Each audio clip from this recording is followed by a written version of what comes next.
Hello class, Professor Anderson here. Let's talk about free body diagrams. This is something that's going to be important when we analyze force problems. And the idea with a free body diagram is very simple. The first step is make the object of interest into a dot. And the second is identify the forces acting on it.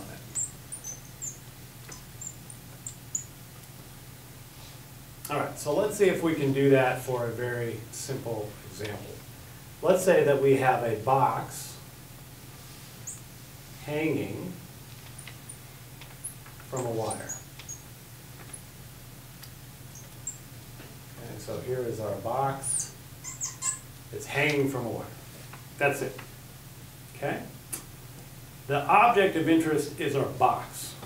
So we're going to make that into a dot.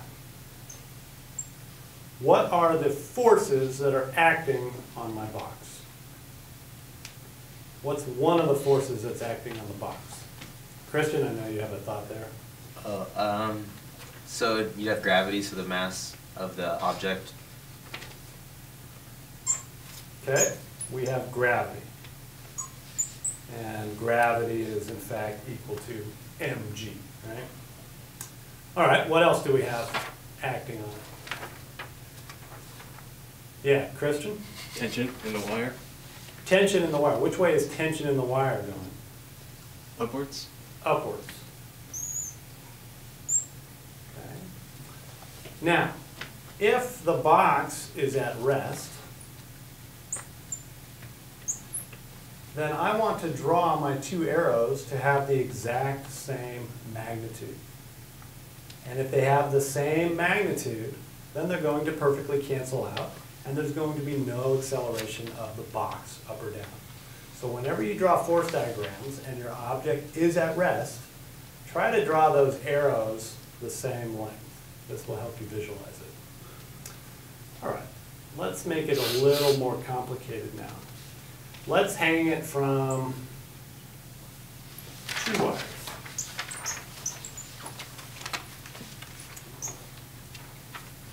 And let's say that it looks like this.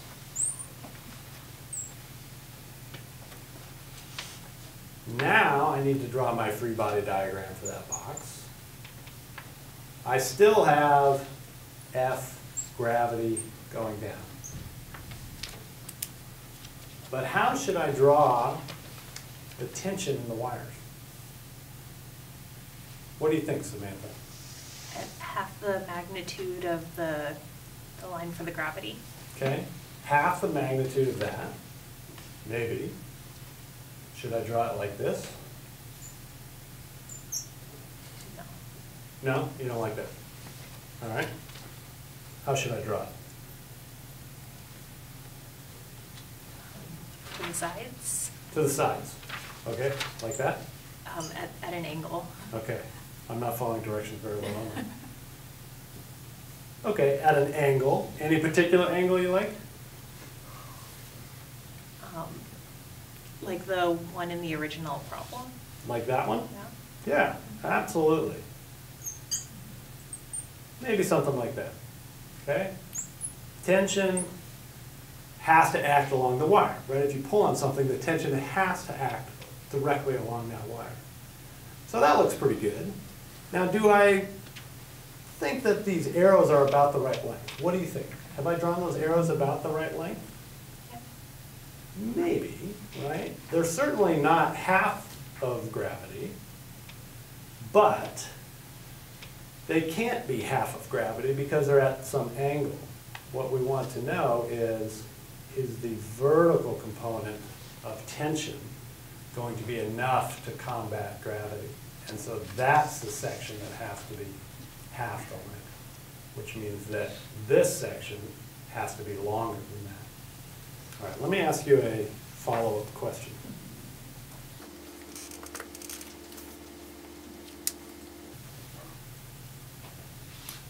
Let's say we hang our box from two wires, like so. what are the forces that are acting on the wire? Well, it's still gravity going down. But now tension, we said, is along the direction of the wire. So we need tension in this direction, and we need tension in that direction. And now let me ask you a question. Can these wires be horizontal?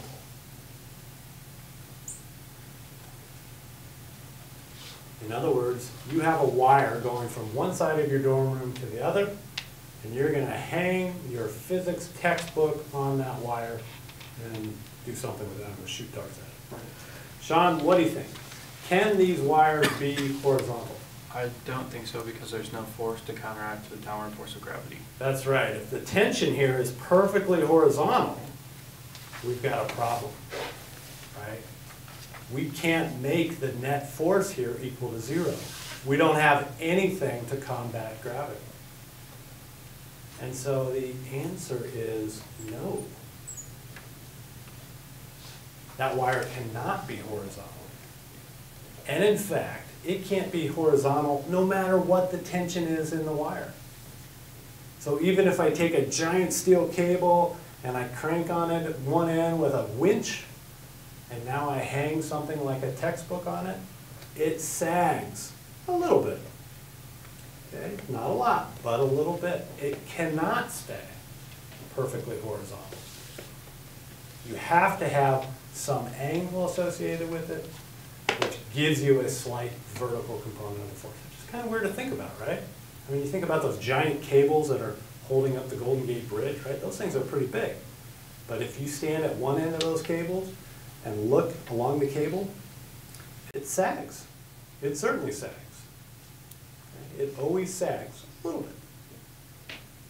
Okay. Any questions about the stuff that we've talked about so far? Anything else that you guys want to talk about before we call it quits for today? Okay. Hopefully this stuff is clear. Certainly if it's not, come see me in office hours. Cheers.